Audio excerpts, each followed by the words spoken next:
TV. PeaceTV TV. Okay.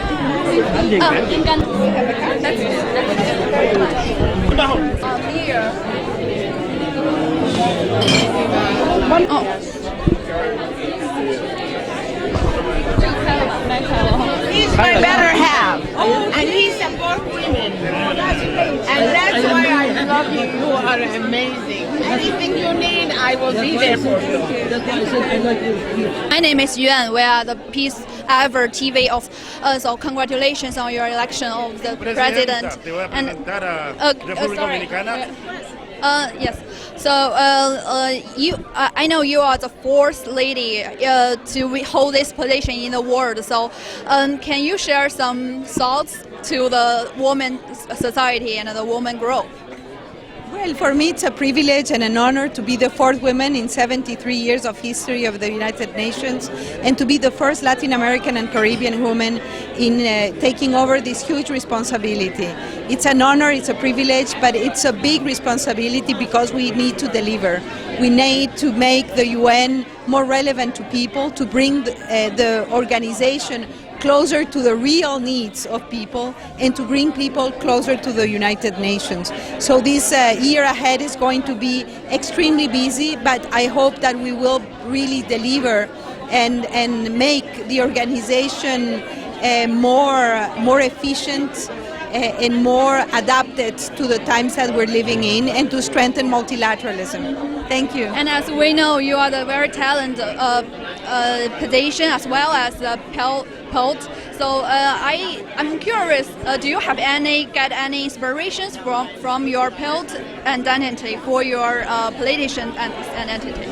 Well, I think the inspiration is the women that struggle every day for their political positions, for keeping their families, for producing the food, for ensuring the livelihoods of all of us. So they are my inspiration, women and girls around the world.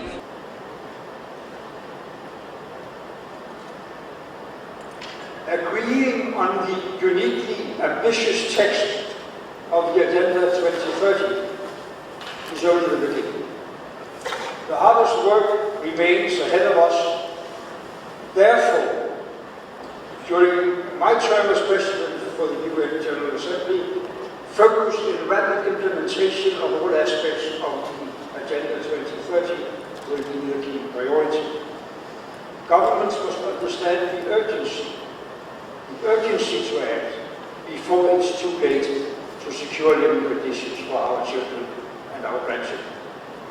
And the first big test will be an ambitious outcome of the COP21 in Paris. Civil society has a key role in communicating the goals and demanding accountability for world leaders to stay true to their promises. We urgently need you to continue to engage in spreading the message and encouraging individual involvement. And, as we see it here today, bring forward in important positions in the CSOs, NGOs and other relevant campaigns, strong voices from the younger generation, whose whole future depends on the fulfillment of our commitment to act now. Therefore, my cost-cutting priority as President of the General Assembly for the coming year will be bringing people on board. The agenda is indeed for the people and by the people. Member states of the United Nations must work together on the foundation of the Charter and with the SDGs in cooperation and openness and inclusion of all active and involved people from civil society. I, for one, will do what I can to ensure that we remain true to our commitments. But I need your help, your inspiration, and your pressure on government and parliament. Thank you for being here. All the best for your deliberations in this important conference. I look forward to close cooperation where your voices are heard loud and clear inside the hall and around the entire world in the coming year. Thank you. Thank you, Ambassador, and good morning, everybody. Excellencies, ladies and gentlemen, I'd like to thank the Political Commission of Suriname for organizing this event, and very pleased to see the high turnout. You may be aware this is the second biggest room we have at the United Nations, and it's great to see it full this morning. I want to thank the Mission for their commitment to advancing the global discourse on the importance of public-private partnerships to achieving sustainable peace, development, and prosperity for all. Through the adoption of the 2030 Sustainable Development Agenda and, of course, the Paris Climate Change Agreement, world leaders have given humanity a universal plan to transform our world for the better. Our task is to stay true to those agreements and to move on action for their implementation. Driving global action at the scale and speed necessary to realize this future is, of course, a massive challenge.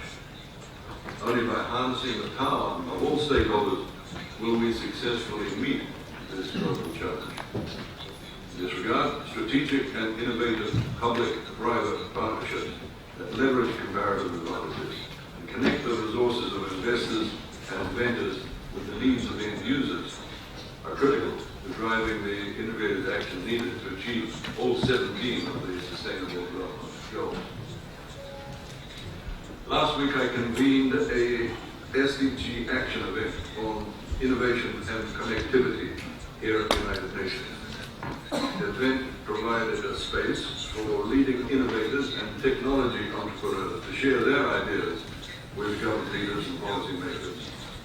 The event shed light on how emerging technologies can help to drive implementation of the 2030 Sustainable Development Agenda. Throughout what was a dynamic day of discussion, one of the central messages to emerge was that the revolutionary potential of technology to be fully realized, for it to be realized, that the private sector innovators need to work in collaborative partnership with governments, with the United Nations, and local business and civil society groups, in order to manage risks and build trust and ensure that advances are directed towards the public good. The importance of public-private partnerships in driving SDG implementation and to mobilizing the estimated $5 to $7 trillion in annual investments which are needed to achieve the SDGs was also a central message to emerge from the high-level SDG financing lab that I convened at the United Nations back in April. Among the key findings of the SDG financing lab were that first, the financing needed to fund the SDGs already exists around the world, but global financial systems need to be aligned to sustainable development. With the right incentives and regulatory frameworks put in place to shift investments towards sectors that advance the implementation of the Sustainable Development Goals. Achieving this requires the public and private sectors to work together, mitigate risk, scale up investments, and provide the financial and technical support needed, so that countries have the capacity to strengthen their domestic resource mobilization and mobilize sustainable investments, and package their developments needed into bankable projects that can attract investors, particularly from the private sector. Second, I believe we managed to give attention and prominence to peace, and particularly the prevention of conflicts, which I believe is the essence of diplomacy. If we are unable to protect peace, then we can give up and leave out our work to the military people.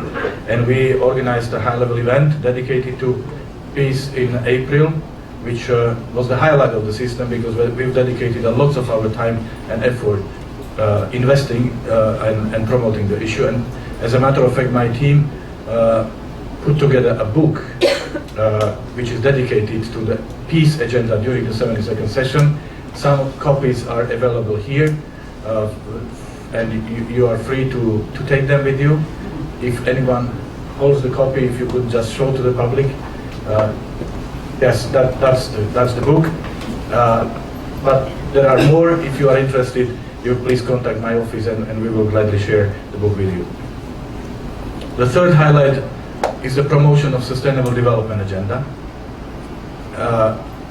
Needless to say, it's the key agenda for this planet and for this humanity, and we were trying to focus on issues where we need to do better, and here I want to mention in particular financing and need to bring in additional financial resources, because the usual ones, such as official development assistance, state budgets, are clearly not sufficient. So I've organized a high-level event with the assistance of my advisors in June, focusing exactly on these issues. And fourthly, this General Assembly session was very much about reforms. So we have struggled to move forward the effort to reform the Security Council. We are now finalizing the reform of the General Assembly, the process that is called revitalization. And this is the process that produced transparent selection of the current Secretary General, transparent selection of the next President of the General Assembly. But we also processed 3 reform proposals submitted by the Secretary General: peace and security reform, UN development system reform, and management reform. And General Assembly delivered on all these. So these are, without going further into details, these are the 4 major achievements as I see them as a president. Now, let us talk about how we can make a General Assembly even stronger, because the stronger General Assembly makes a stronger United Nations. And how do we see the future role of the General Assembly? Because it is the most representative international body, but how to make it also the most relevant international body. And this is what I really hope our panelists will help us to provide answers to these questions. So I'm very much looking forward to our discussion. Thank you. Just to make 3 points this evening. First, on the status of multilateralism. Even in the face of headwinds, I believe it remains the only tried and trusted means by which peace and prosperity can be secured. Second, I would argue that a revitalized United Nations with a dynamic and reliable General Assembly is central to maintaining and strengthening multilateralism.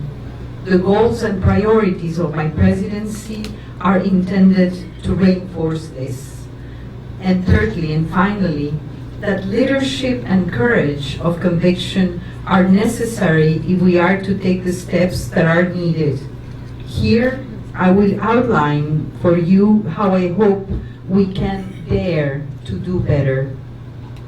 On the first point, multilateralism is not an option, but a necessity for survival. In the 70th plus years of UN history has taught us anything, these 70 plus years has taught us anything, is that we are better and better off together. Whether this involves peaceful solutions to conflict and peace building, human rights and women's empowerment, building resilience and promoting inclusion, tackling the AIDS epidemic, addressing the global threat to climate change, the evidence is the same. Only multilateral action brings sustainable results. Action by any other means is piecemeal and will be inevitably ineffective. And yet, while it pains me to say, we must acknowledge that the multilateral system that has guided our efforts for decades is under threat, perhaps more so than it was being since the Cold War. Rejection of global arrangements and crises that have stagnated for far too long in the face of a leadership vacuum have left our populations frustrated and disillusioned. They expect more from us. They expect more from the United Nations.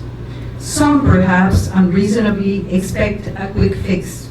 Others take advantage of it for narrow, short-term gains. The lack of action has also led some amongst us to take a go-it-alone approach. While I welcome proactive involvement from all stakeholders, we must acknowledge that sustainable solutions can only be ensured when all are united behind collective decisions. To use a common phrase, we must have each other's backs on the key issues of our time. Dear friends, if we accept that confidence in multilateralism has eroded, and that this has resulted in the weakening or undermining of the UN system, then the answer is clear.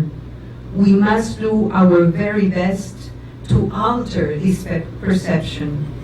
My friends, there is no better way to do that than to refute the very arguments and criticisms that are thrown against us with clear and compelling action.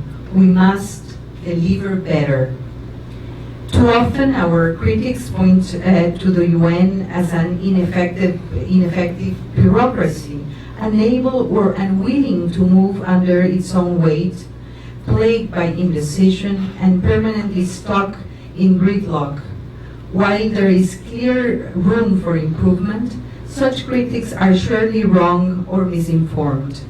We must overcome these perceptions, and we should do so not by being defensive, but by being efficient and productive, by undermining the very arguments that they would make. The United Nations, created from the ashes of the horrors of the Second World War, have been successful in preventing a third World War. Yet, the conditions that lead to rivalry and conflict have not been successfully banished. Inequality continues to rise. Ongoing conflicts and poor governance have displaced millions of people, resulting in more displaced persons than in the Second World War, and that the impact of climate change has become a factor for displacement and conflict. Therefore, I welcome the UN reform agenda and stand firmly behind member states' efforts to make the organization more effective and relevant for all people. From my part, as President-elect of the UN General Assembly, I intend to provide leadership, working with member states to ensure implementation of the agreed commitments. I will continue the best practices of President Lajak in holding regular meetings with the presidents of both the Security Council and ECOSOC, as well as coordination meetings with the Secretary General in the hopes that the UN can act as one. Likewise, I intend to lead the efforts to improve and revitalize the work of the Assembly, to bring the Parliament of Humanity closer to those very people from whom it serves. Dear friends, the UN reform would not be complete if it did not also include efforts to generate supports from the UN General Assembly among global publics. With this in mind, the theme of the upcoming 73rd session is making the United Nations relevant to all people, global leadership and shared responsibilities for peaceful, equitable, and sustainable societies. Under this theme, I have identified 7 priorities that will guide the 73rd session. These 7 priorities are the promotion of gender equality, as it is 23% pay gap persists for women in the workforce, and girls worldwide are still disproportionately denied access to education. Social norms, including the role of boys, continue to limit the fight for gender equality. This is unacceptable. We must consistently and fervently ensure that this topic is ever present in our negotiations and decisions. The second priority is to support the support for migration and refugees. Sadly, this issue has become particularly polarizing over the last decade and risks fueling conflict, as well as a rise in human rights abuses, if left unaddressed, are a big challenge. With the upcoming Global Compact on Migration, Now is the time for the UN General Assembly to demonstrate leadership and to act decisively. Priority number 3 is about ensuring decent work. With the rise of new technologies and digitization, a concern amongst many of our constituents is the future of work, particularly for youth. A priority during my presidency will be addressing this challenge, as well as ensuring that the benefits of technological innovation are accessible to all. The 4th priority is protecting the environment, environmental action, and has been strongly pointed out by scientists. We are losing the battle against climate change.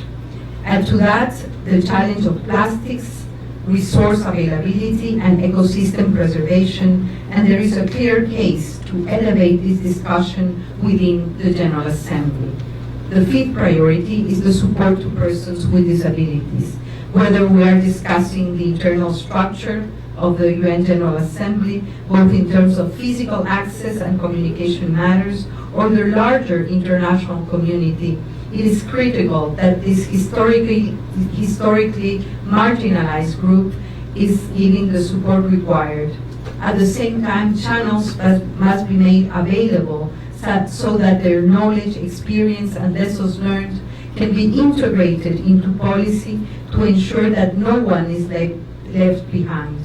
As societies age and disability becomes a prominent feature of life, we can no more treat disability as an afterthought and not as an integral issue of sustainable development. The rights of persons with disabilities should be at the core of the compliance of the 2030 Agenda and the Sustainable Development Goals. Priority number 6 is about the reform process and to support the reform process. As I have already outlined, the UN and the General Assembly can and must adapt to the times. This is not uncommon in any organization, particularly one at the ripe of 73 years old and whose very nature is dependent on changing geopolitical contexts. Trust that I am aware of the immensity of the tasks and ambitions that I have outlined and will be working closely with member states and with the Secretary General on the full range of issues that we would be addressing over the coming months, including the high-level meetings and conferences on global health, climate change, South-South cooperation, and the preparation for the 4-year review process of the implementation of Agenda 2030. Ladies and gentlemen, I hope you have found my remarks today informative. Through them, I have endeavored to stress the importance of multilateralism as well as reaffirm the UN's central role in ensuring peace and stability and effective cooperation the world requires to leave no one behind. This then brings me to the final point. How can we make this happen? The challenges are understandably immense, the players and stakeholders numerous, yet what is most needed is to move the needle forward is leadership, conviction, and courage to act. In that regard, I have committed myself and my team to dare to do better.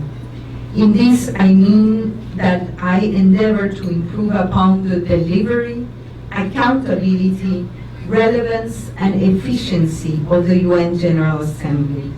This, of course, will not be easy.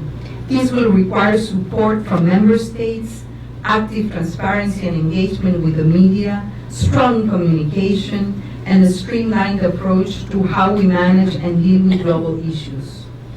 Please, take this as a call to action to all member states, to delegates, to staff, to support teams, as well to all stakeholders, including civil society, think tanks like IPI, the private sector, and institutions such as the one that congregates us tonight.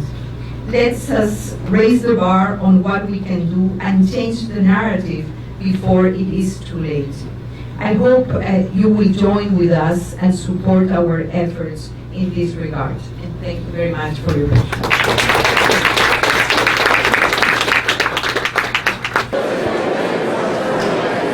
Excellencies,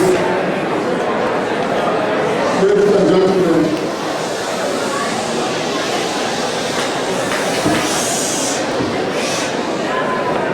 I am truly humbled by your kindness to me personally and to the candidature of Africa for the 74th session of the General Assembly of the United Nations.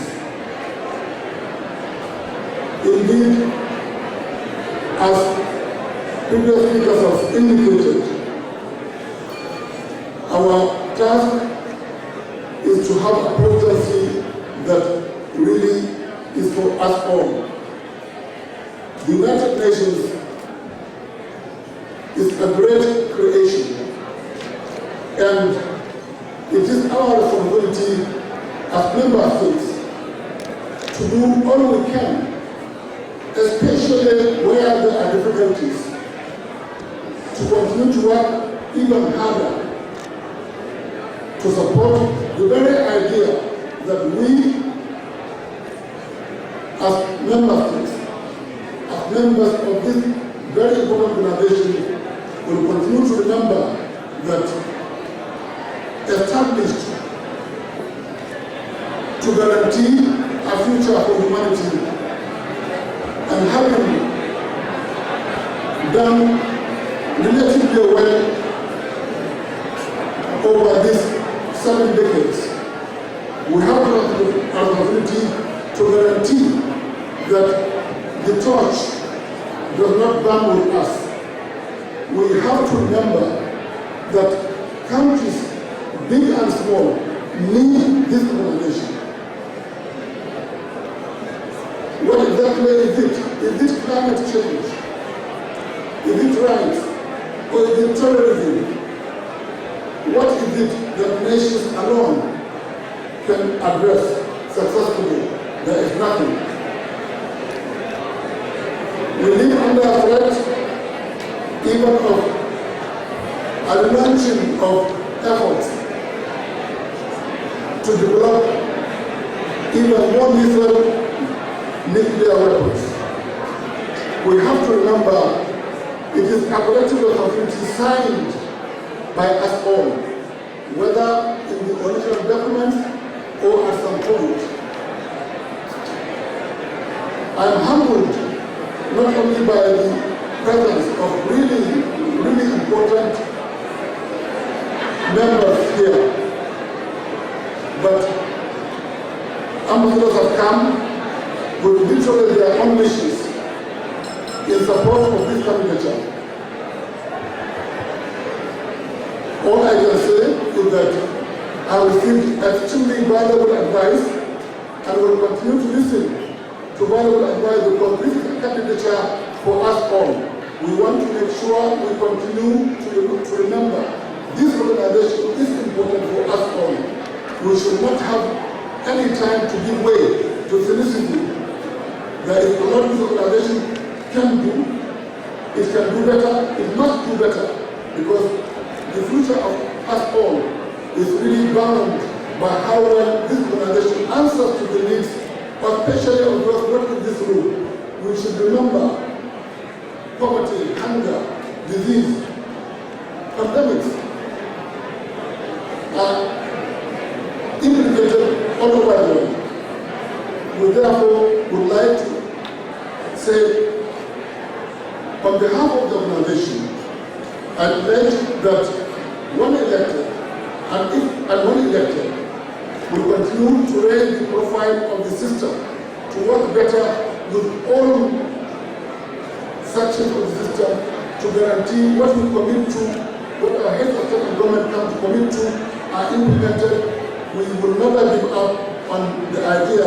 This is an organization we must work to strengthen. I thank you greatly. I don't like to wait a long speech. I thank you greatly for your really kind support. Thank you very much.